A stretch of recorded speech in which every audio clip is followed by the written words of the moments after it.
My background is social work,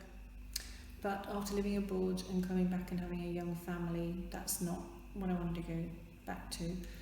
So the opportunity to volunteer seemed a really good thing to fit in with young family and working with other young families and kind of using some of my skills, but not for local authority and in a voluntary capacity, was really good. I volunteer a great deal in a week. It probably works out a 9 till 2, 9 till 3 day with running different events here, different activities, and then doing visits in the afternoon. So Monday to Friday I'm pretty busy with that, but it's great, I love it. I think if you'd have said to me 2 or 3 years ago that's what I was going to be doing, I would have, been surprised. But I think because we're trying to develop things at the centre from a 0 to 96, 100 kind of perspective in the community, it was obvious that was an area that needed to change. So the opportunity to work with Reconnections came along and is just brilliant for the centre. But I really welcome the challenge of something new, and I think by the time we got into it, I really love it, even though I'd say it's been a big learning curve as to what you find in people's homes and what isolation really means for people and how little people get out or even speak to another human being has all been quite a shock, really. So I don't think, I've had to learn a lot that doesn't relate to any other skills really that I've had before, but being willing to learn and work together as a team and really feel like you're making a difference and finding it incredibly rewarding. I think one of the things when an older person says to you, like in their 90s, or you wouldn't want to visit me or hear about me because I've got nothing to say, and I'm always like incredulous at that because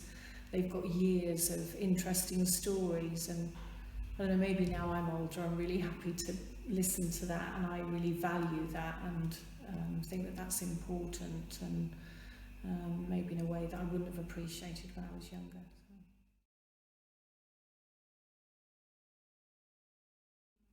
She would have been somebody who, when I visited, clearly just sat on this same chair all the time,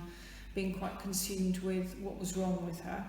diabetes and hip problems, and she would cry a lot and was clearly really down, and life just didn't hold much hope really for her, really missing her husband still, and just had no motivation. But she was one of the people, and it varies hugely what they say when you first say, well, would you like to come out? She was one of those people that you thought, gosh, this might take a while, but actually she jumped at it straight away, and comes twice a week now and has done ever since, and is completely committed, and has changed on every level, I would say, and it's absolutely amazing to watch that happen and think, gosh, this is just because you're coming out of the house and relating to other people and building something with other people. So she looks different, dresses different, has lost weight, is in less pain, does exercise, now cooks again for her family, probably has more energy to look after her grandchildren, and has a very different structure to her week. She's just an amazing story. So that's an incredible privilege to see that and think, well, almost all we did then was sort of facilitate this change and offer her something quite simple, a cup of tea to start with, and then it becomes exercise and singing and engaging with other people, and she can communicate better now.